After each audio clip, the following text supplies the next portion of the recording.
Hi friends, இன்றைக்கி நம்ம பார்க்க போகிறது நீலிரா அப்படின்னு சொல்லி வந்திருக்கிற ஒரு தமிழ் திரைப்படம். ஸோ இது வந்து பார்த்திங்கன்னா ஒரு இலங்கையில் எடுக்கப்பட்ட ஒரு படம். அதாவது இலங்கையில் நடந்த ஒரு 1990s 80s நெருக்கி நடந்த ஒரு சம்பவம், உண்மையான சம்பவத்தை பேஸ் பண்ணி எடுத்திருக்க படம் தான்.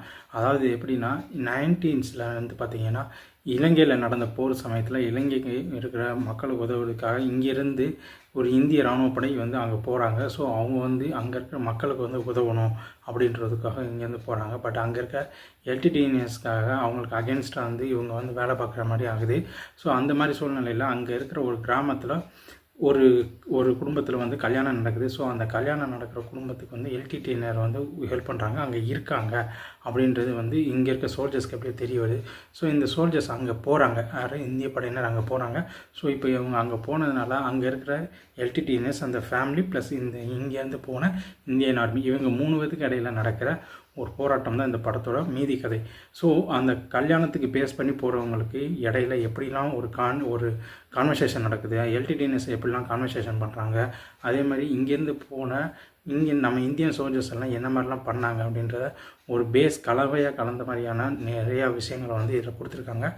எல்டிடிஎன்எஸ் காலத்தில் நடந்ததுக்காக கொண்டு வரணும் அப்படின்றதுக்காக ரொம்ப டேரக்டர் வந்து மெனக்கெட்டிருக்காரு அப்படின்னு தான் சொல்லணும். இதை வந்து ஒரு நம்ம நார்மலான ஒரு படம் அப்படின்னு நினச்சி நீங்கள் பார்த்தீங்கன்னா பட் யாருக்குமே இது வந்து பிடிக்காது. பட் இது வந்து ஒரு பற்றோடு பார்க்கணும், இல்லை ஒரு ஆக்ஷன் மூவி மாதிரி பார்க்கணும், இல்லை கொஞ்சம் டைம் பாஸ் பேஸபிளில் பார்க்கணும் அப்படின்னு நினச்சிங்கன்னா மட்டும்தான் இது செட் ஆகும். மேக்ஸிமம் வந்து இது வந்து இலங்கை தமிழர்களுக்கு என்னெல்லாம் நடந்துச்சு, அங்கே என்ன மாதிரியான பிரச்சனைகள்லாம் மக்கள் சந்தித்தாங்க அப்படின்றத தெரிஞ்சுக்கிறதுக்காக அவளோட இருக்கிறவங்களுக்காக தான் இந்த படம். பட் இது வந்து ரொம்ப பயங்கரமான ஒரு படமாக இருக்குது. ஸோ இது வந்து மிஸ் பண்ணிடவே கூடாது அப்படின்றதான்.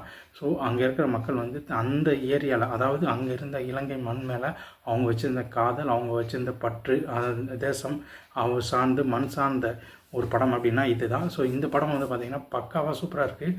ஒரு சின்ன பையன்லேருந்து வயசானவர் வரைக்கும் அந்த ஏரியாவில் இருக்கவங்களுக்கு இங்கேருந்து, அதாவது தன்னோட மக்களுக்கு அகேன்ஸ்டாக வேலை பார்க்குற யாராக இருந்தாலும் அவங்க எப்படிலாம் எதிர்க்கிறாங்க, அதுக்கு என்ன மாதிரியான பிரச்சனைகள்லாம் அவங்க சந்திக்கிறாங்க அப்படின்றத இந்த படத்தில் தெளிவாக காமிச்சிருக்காங்க. அண்ட் தென் இதில் பெரிய ஒரு ப்ளஸ் பாயிண்ட் என்ன அப்படின்னா மியூசிக் ரொம்ப பயங்கரமான ஒரு ப்ளஸ் பாயிண்ட் இருக்குது.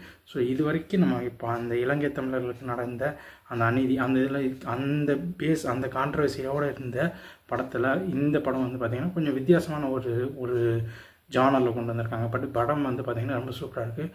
படம் வைஸ் வந்து பார்க்கலாம், ரொம்ப பயங்கரமாக இருக்குது. நெட்ஃப்ளிக்ஸில் இந்த படம் வந்து பார்த்திங்கன்னா தமிழ் அவைலபிள் இருக்குது.